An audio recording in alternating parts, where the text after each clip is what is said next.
It is wild to watch how far the digital asset industry has come. We have essentially Chainlink's SmartCon and Ripple's Swell events.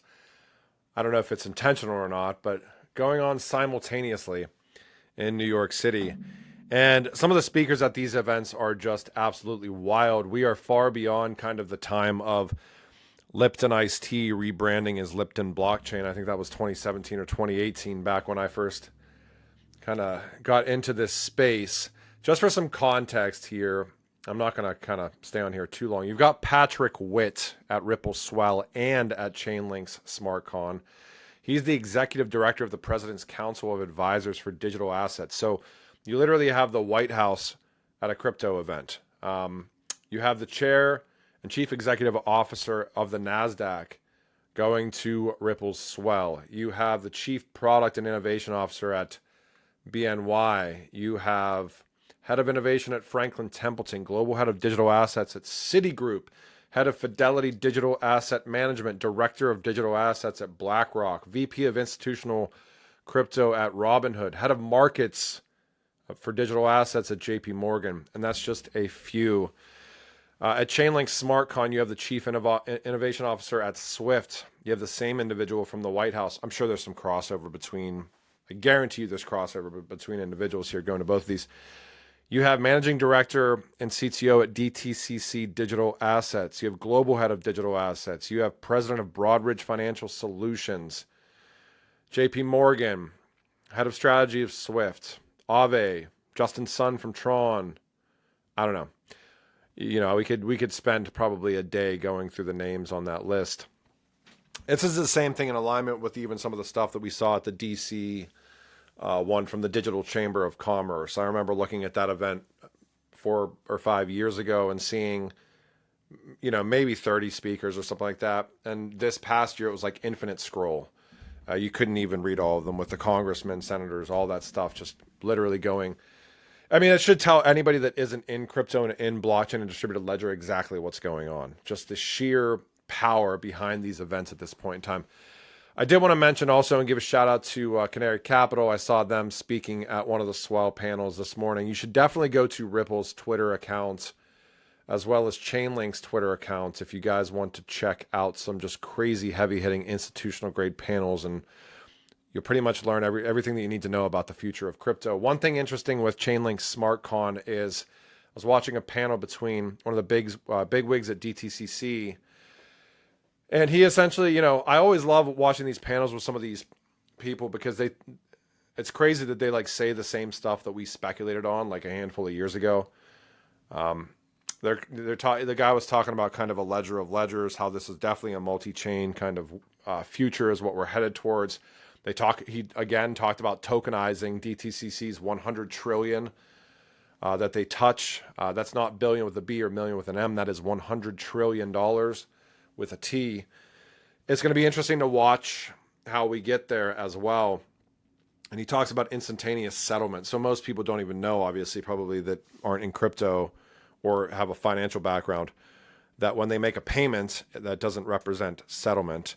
And a lot of the times and a lot of systems that are used right now, there's a lot of lag in that time difference between, let's say, payment message to actual confirmation of the payment to confirmation and clearing of the settlement. So just very interesting. All right. Anyways, check out Ripple Swell and all the panels there, as well as the SmartCon stuff at Chainlink, because there's some really crazy panels. Ripple yesterday announced that they have acquired Palisade. I'm not going to spend too much time on this, but somebody asked me what my thoughts were on it, and I would just say it's another thing in alignment with this past year plus of, I would say, more of a comprehensive digital assets ecosystem of acquisitions that Ripple has been making. I already did a video on my thoughts on the way that XRP is leveraged or could be leveraged for these acquisitions, and I know there's a lot of naysayers and a lot of positive thoughts about that as well. I did a video on that, so I'm not going to spend time on that again, but I will say it's interesting that they're taking kind of the institutional grade wallet stance now at this point in time, because we've already got kind of the prime brokerage aspects through Hidden Road. We have the G Treasury aspects through, for treasury management. We have stablecoin and Rail. We have Ripple's own stablecoin and Ripple USD, which wasn't an acquisition, obviously, more so than a launch. And I think that hit $1 billion from the stablecoin standpoint just over the past week. So that's probably worth maybe even another video. But from the institutional grade wallet standpoint, I think it's interesting. It's just another kind of notch in the belt or cog in the wheel. One thing that I do think is interesting is I found in that deep dive we did through Genfinity, you can go to genfinity.io and find this.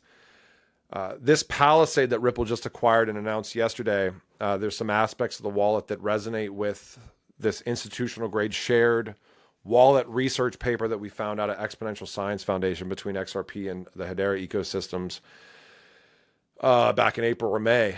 That was actually the first educational paper, I think, that confirmed that Ripple custody not only supports Hedera and the HBAR ecosystem, but also supports, I think Cardano was on there. I think Solana was on there. I want to say Avalanche might not have been, but I think Polkadot was on there. So pretty interesting. And there was actually like contributors into that paper, not only from Exponential Science, obviously, but Ripple that had deep ties to Ripple, that have ties to Hedera as well. And it rung a bell because that wallet in and of itself talks about kind of a shared MPC or multi-party computation wallet. And this Palisade wallet acquisition, at least in one area, I'm not saying that they have anything related, but the tech is kind of had some similarities. All right, you can go learn more about Palisade. Palisade's palisade.co, 1L, and you can go to their dev documentation at developers.palisade.co if you're that interested. On the developer activity standpoint, I will say it's nice to see Hedera being represented through Token Terminal, because I looked a couple of weeks ago, and for those that have looked over the past couple of years, Hedera has always been one of the bigger ecosystems as far as developer activity is concerned. And last year, they migrated the entire code base to be custodied under the Linux Foundation for LF, and that's through LF Decentralized Trust. And the name is Project Hiero, Hiero. But which I should say in and of itself, I said this, I think that's one of the bigger decentralization milestones in crypto, probably in the past however long. But when something like that happens, you see a lot of these aggregators for stats or on-chain metrics not taking the full comprehensive picture of these ecosystems or not updating for things like that. And I looked a couple of weeks ago and Hedera wasn't even on some of these lists. And I'm like, I wonder if they had LF Decentralized Trust taken into account, and they did not, but it's nice to see they do now. This is HBAR Tata sharing this, so shout out to Tata as always. I will also say, I think, and I'm not positive, but I'm looking at this list and I see it like from 1 to 10, it's Ethereum, Hedera, Cosmos, ICP, Sui, Polkadot, Kusama, Cardano, Stellar, Avalanche. If I had to guess, this list is not comprehensive, but I could be incorrect, and I apologize if I am. I know XRP's got to be a little bit higher than this because core developers for XRPL I think are up close to 100, if not more than 100. I've seen numbers thrown around as like in the hundreds as well.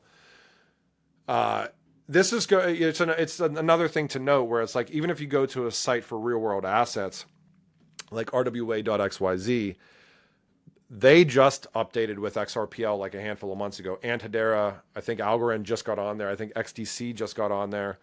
So you always have to make sure you're taking the information on these aggregator sites with a grain of salt, because sometimes they do not have all of the integrations taken into account. Some of these ecosystems aren't taken into account. Some of the facts may be skewed. And a lot of these integrations, and I'm not saying that's the case for RWA, XYZ, or Token Terminal or whatever, but maybe it is. A lot of these integrations end up having to be like paid integrations to like get the network on at first. So there was a blockchain tokenization report coming out of Anatba, which I think was interesting, and I'll give a shout out to IOTA Foundation. They're actually on this document. Again, just more of the same as far as what we're seeing for, I would say more so enterprise and institutional adoption of blockchain. This paper is coming out of the Asian Banker. Institutions build interoperable foundations for stable and digital markets. Just some of the names involved. Digital finance, and this is like literally the intro to this article I found. Digital finance is transitioning from a speculative frontier to institution-ready infrastructure. Exchanges, asset managers, and infrastructure providers are no longer operating in parallel, but co-developing the next layer of financial plumbing. For instance, through Binance's collaboration with Franklin Templeton and Circle's partnerships with custodians such as BNY Mellon and BlackRock. That short paragraph in and of itself should tell you like exactly what you need to know as far as where crypto is heading. They've been doing these table talks with the Hedera Council, which I think are also cool. And obviously, disclosure, Genfinity, not me, but Genfinity has a media relationship with Hedera. So make sure you're doing your own due diligence with anything Hedera related. But I do think it's nice to see from a transparency standpoint, Mance Harmon and whoever he has on for the next guests.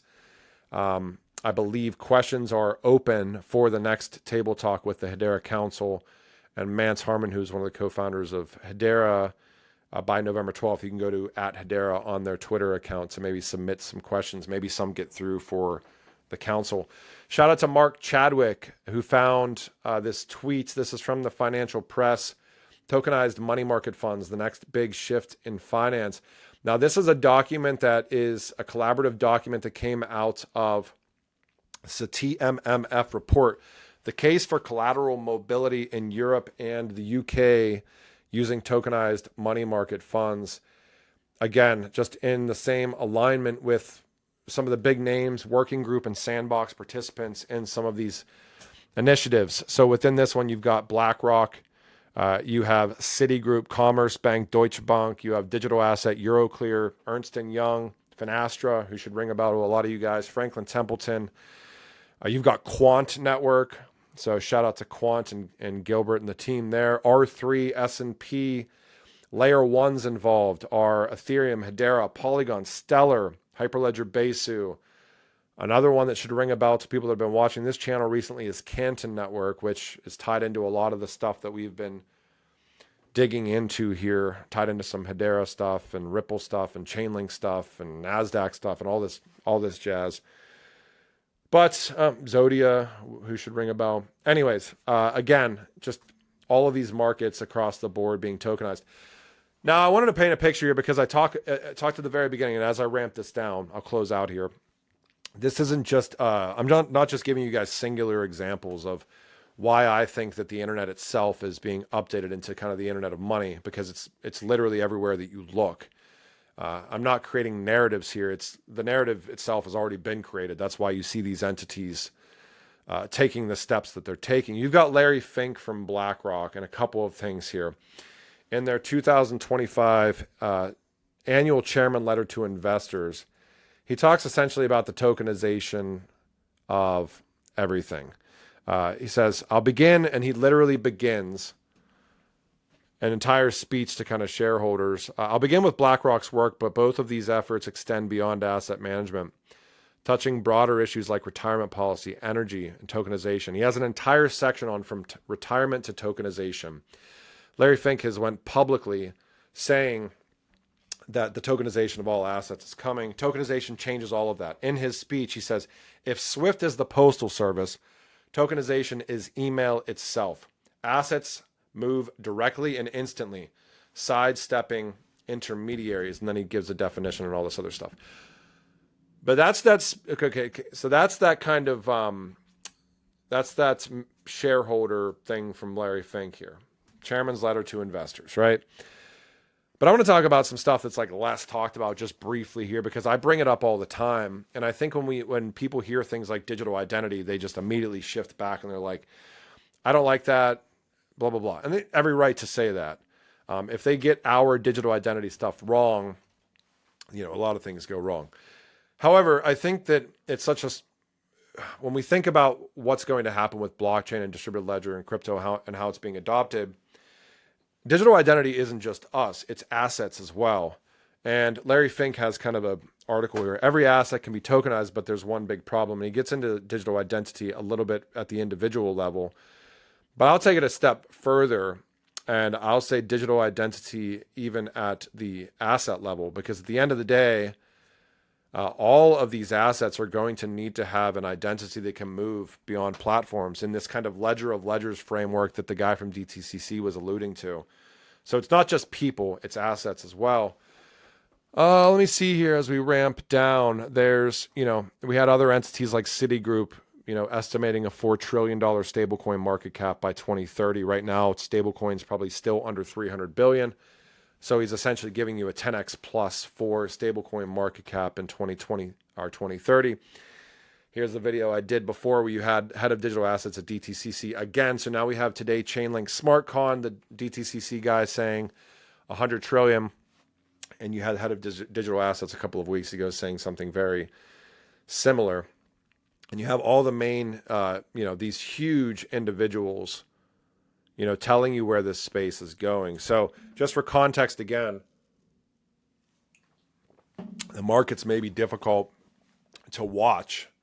But at the end of the day, I think it's pretty clear cut and dry where this stuff goes. And yeah, you're certainly going to still have a lot of private aspects of, where this tech, the way that this tech is being leveraged is going to be, silos and stuff like that, like there always are. But these entities aren't here for the silos. They're here for the public networks and the liquidity of kind of the world. So at the end of the day, they're going to use some of these networks. It really just becomes, what's the value that trickles down? What's the value of the assets that move on these networks? Which assets are used to move them? Which assets have deep liquidity? Which assets get utilized in different products that we probably haven't even seen yet, because that's something that we're just starting to scratch the surface on. There was that report coming out that I just shared with you guys. This one, hold on, let me find it. The case for collateral mobility in Europe and the UK and tokenized money market funds. And this chart on here has, oh gosh, this is a way bigger document than I thought. This chart on here has some of the stuff that Archax has been doing. Trust or custodian, Archax. So BlackRock funds, State Street funds, all this stuff. Archax actually had those pool tokens that they mentioned, which is literally like you could have a portion of a BlackRock fund, a portion of a State Street fund, a portion of this crypto, a portion of that asset class or this asset class. Now, I've talked about this and have it all represented under kind of one token. And obviously that, not financial advice, that stuff isn't, they're talking about what is coming basically. And they introduce these pool tokens. Now, think about a future where you have that capability, but on top of that, you have agentic AI or artificial intelligence. You're popping in all of your individual safely. I would imagine there's got to be some gatekeeping for private data privacy and stuff. But I would imagine in the future, being able to essentially have customizable investment plans at the individual level, just like there's going to be customizable education plans at, students' individual levels in the future with agentic AI and stuff. So the future's crazy. But when I was talking about this stuff back in 2019, 2020 to people were looking at me like I was crazy because crypto was this speculative scam, right? Blockchain and distributed ledger were just a fad. And we're seeing the same stuff that way more people than myself have been talking about for a handful of years, for over a decade, some of the real OGs. And it's pretty wild to watch that all of this stuff is actually coming to fruition. And some of the stuff we're talking about now, coming in another 5 years or 10 years, is certainly going to come to fruition too. And if it's not exact, at least it's going to probably rhyme with what we're talking about. So hope you guys enjoyed this video. Check out Ripple's Swell and Chainlink SmartCon, because you'll probably get a lot more information than I could give you. And I'll talk to you guys when I talk to you. Thanks. Bye.